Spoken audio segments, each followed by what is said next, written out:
Hey y'all, welcome and welcome back. It is Fiction Friday, and if you're new here, I'm Sharika and I read books so you don't have to. Well, maybe so you do, depending on how good they are. Today we're talking about a book that started off strong but ended up testing my patience. It is called His Favorite Color is Rainbow. I don't want to spill it because she is a new author. Her name is Brittani Peterson. Brittany with an I. She is a new author, and I do want her to continue to write.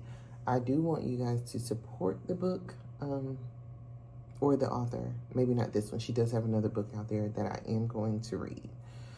All right, so the book opens up with straight drama, and I was here for it. She had me from page one. She had me flipping.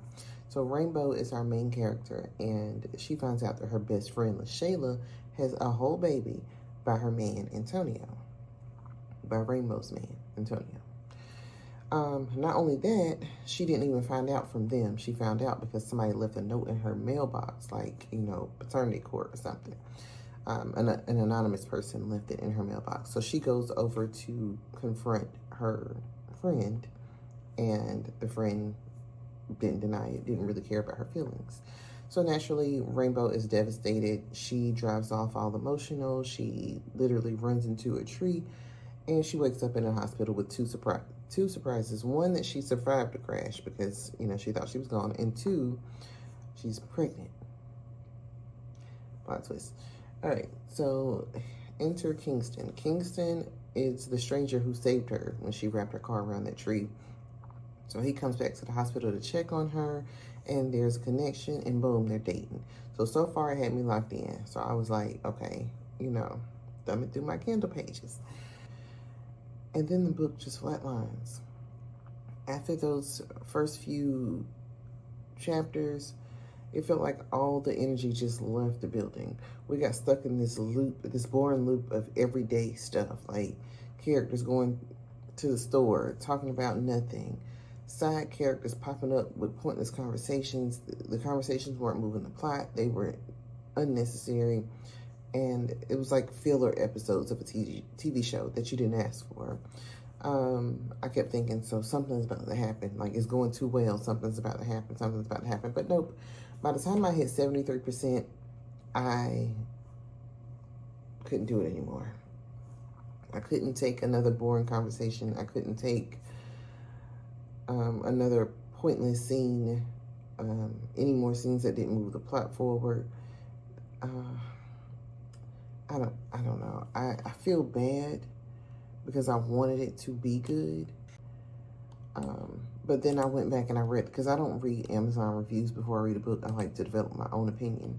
So I go back and I read the Amazon reviews, and most of them were great. Most of her Amazon reviews were great. The ones that I identified with were the ones that were under a 3-star. So I'll put the good ones up too. The 3 stars. This book was pretty good. However, the story was really drawn out for no real reason. There was no hidden secret to be uncovered, nor was there any real drama. It kind of felt like I was reading someone's diary. I was happy the main character got the baby she prayed for. The next one says, this book started with a bang. Rainbow was betrayed by her man and her best friend, and she deserved happiness. She found it in King. However, midway through, the book became boring. There was tons of dialogue, but little plot and action, mainly sex scenes, group settings with more dialogue, and random interactions with insignificant side characters. Another one. I enjoyed the book, but I lost interest towards the end. It felt like a long epilogue. I would read more from this author. Another one. The book was well written, but it was kind of drawn out. The book was well written, but it was kind of drawn out unnecessarily. It needs a touch more drama added towards the ending. And I'm not just going to, read the bad ones without reading some good ones. So here we go. This story was amazing. So glad Rainbow found the love of her life. This story was amazing. So glad Rainbow found love and her life came together. She's a few years in the midst as well. Definitely a good read. This is my first read by these are 5-star reviews, by the way. This is my first read by the author, and I really enjoyed it. Rainbow was hit with the ultimate betrayal from someone she considered a friend. Although heartbroken, she didn't let that stop her from moving on. I loved how Kingston just appeared during this time because their journey from that day forward was a blessing. Next one. This book was a touch.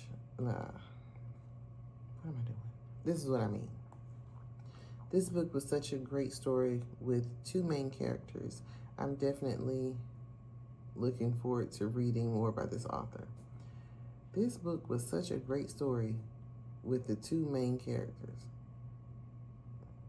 See, and that's somebody I feel like is a friend. Because what? All right, and this last one, this person says, I love reading about Black love, and the author did an outstanding job showing how deep and romantic it should always be. Kingston was my hero, a Black man who knew what he wanted and went after it with such patience, strength, compassion, and determination. This is one of the best love stories I've read in a while. Thanks for taking us years into their relationship journey, showing how it's not always stars and rainbows, and how they had to continue to work at keeping their love and respect for each other a priority. I love this book. 5 out of 5 stars, well deserved.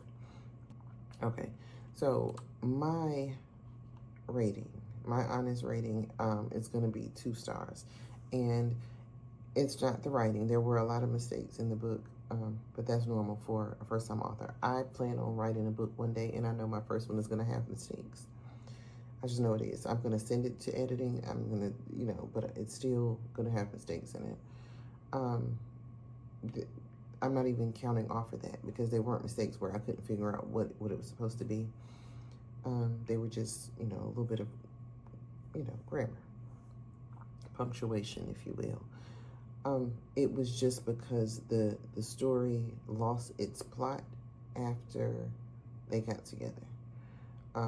Yeah, there was, a little side chick type action, but it wasn't,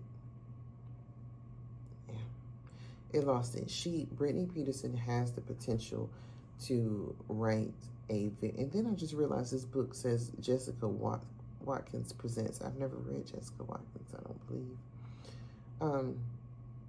But this book has a lot of potential. Like, we just need more. We need more drama, more secrets, more something. We need something to look forward to other than I woke up and brushed my teeth this morning, and I can't stand a book that does that. Okay, I'm ranting at this point. I'll give it 2 stars. She does have another book on the market. I am going to read it, and I do hope that I can give it more stars than this. And don't take my 2 stars as a reason to not read a book. I am very harsh when it comes to rating books. So if you can give 4 stars for me, you wrote a good book. All right. Okay, my final thoughts on his favorite color is rainbow. This book had a juicy, messy, entertaining start. I was rooting for Rainbow. I wanted to see Kingston's role grow. I wanted to, because they kept saying he had business, he had restaurants. I wanted to see his role grow. I even wanted LaShayla, I wanted to know, and that may have happened at the end of the book. I did not read it. But it felt like the author gave us the big drama up front and then left us hanging with nowhere to go from there. Would I recommend this book? If you like a slow-paced read and don't mind when stories simmer down, I couldn't finish the book, but several people have, and she has good ratings. So, I would still recommend this book to anybody who doesn't need drama on every other page. I just like the drama. Have you read this book? Were you able to stick it out to the end? What did I miss? What happened in the end? Maybe I should go back and read the last couple pages. I don't know. But let me know if you finished it. Did it get any better after 73%? So if you enjoy honest book reviews, especially when the tea is hot, make sure to like, comment, subscribe, and turn on your notifications for these posts so you'll never miss one. Sorry, there's somebody outside of my office. Until next time, happy reading, or not.